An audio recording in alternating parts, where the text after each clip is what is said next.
Olá, aqui é o Everton Moraes do blog Sala da Elétrica e nesse podcast de hoje eu quero revelar a você um problema que nos persegue e não importa se você é ou não um profissional da área de elétrica. O assunto desse podcast é para todos. Nosso tema será acidente devido a choque elétrico. Você realmente precisa saber o que eu tenho a dizer.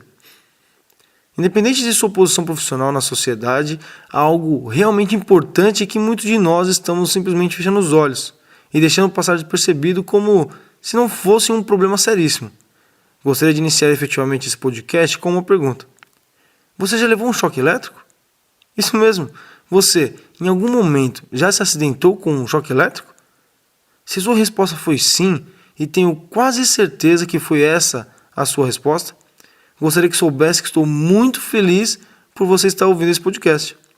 Você poderia ter feito parte das estatísticas que eu vou comentar a seguir. Só para que você saiba, segundo a Abracopel, somente em 2013 foram registrados 592 casos de acidentes fatais provocados pela eletricidade. Exatamente isso que você ouviu. 592 pessoas perderam suas vidas em função de choque elétrico e o mais preocupante, 33% dessas ocorrências é em residências, ou seja, 198 pessoas morreram em função de acidentes elétricos em ambiente domiciliar. Você e eu sabemos o problema que encontramos em residências. Muitos, para não dizer quase todos, não se preocupam com detalhes básicos de segurança. E isso é um crime, ou melhor, é um suicídio. Sou partidário que conceitos sobre segurança e precauções com a rede elétrica deveriam ser obrigatoriamente inseridos na formação de nossa juventude. Todos deveriam conhecer como a energia elétrica se comporta no nosso organismo. E você? Sabe como a corrente elétrica se comporta no nosso corpo?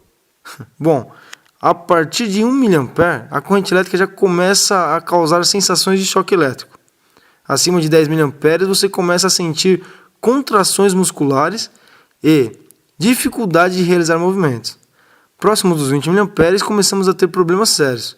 Nessa intensidade, a corrente elétrica pode dificultar a respiração e, se ultrapassarmos os 50 mA, já existe o perigo de parada respiratória e parada cardíaca também. Acima desses valores começa uma exposição altíssima e o risco de morte é iminente. Só para você ter ideia, próximo dos 100 mA, o coração bate descompassado. Esse fenômeno é chamado também de fibrilação. Talvez você esteja se perguntando quando pode ser alcançado esses níveis de corrente elétrica, podendo causar danos como os que eu citei. Pois bem, vou te dar um exemplo típico. Alguns estudos comprovam que, em média, uma pessoa pode apresentar uma resistência elétrica entre 1.000 a 1.440 ohms de uma mão até a outra. Sendo assim, caso o choque elétrico seja uma exposição a um nível de tensão de 127 volts e considerarmos que a resistência é a resistência de 1.440, teremos que pelo organismo fluirá uma corrente de 88 mA. Ou seja, levar um choque em uma tomada de 127 volts pode levar a você possuir uma corrente elétrica de 88 mA circulando em seu organismo. Logo, esse nível de corrente já é capaz de te levar à morte. Lembra da primeira pergunta que eu te fiz antes de iniciarmos? Você já levou um choque elétrico? Me responde agora só mais uma pergunta. Qual era a tensão elétrica que você se expôs quando sofreu esse choque elétrico? Era inferior a 127 volts? Cuidado, não entre para as estatísticas. Eu, Everton Moraes do blog Sala da Elétrica, gostaria de registrar aqui 7 dicas importantíssimas para que você consiga garantir um pouco mais de segurança no seu dia a dia. Elabore um projeto elétrico com um profissional habilitado.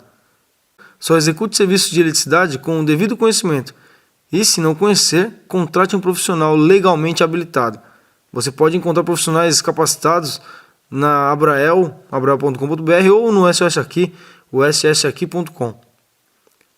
Use materiais de qualidade que sejam certificados junto ao Inmetro. Na sua residência, use o DR para se proteger contra choques elétricos. Não se esqueça também do fio terra, ele pode salvar muitas vidas. Aumente o número de tomadas e evite usar benjamins e T's. Faça uma revisão da instalação elétrica a cada 5 anos pelo menos, com um profissional habilitado. Como costumo dizer, A eletricidade é um risco que não se vê, mas que pode ser fatal. Muito cuidado. Um forte abraço e até o nosso próximo podcast.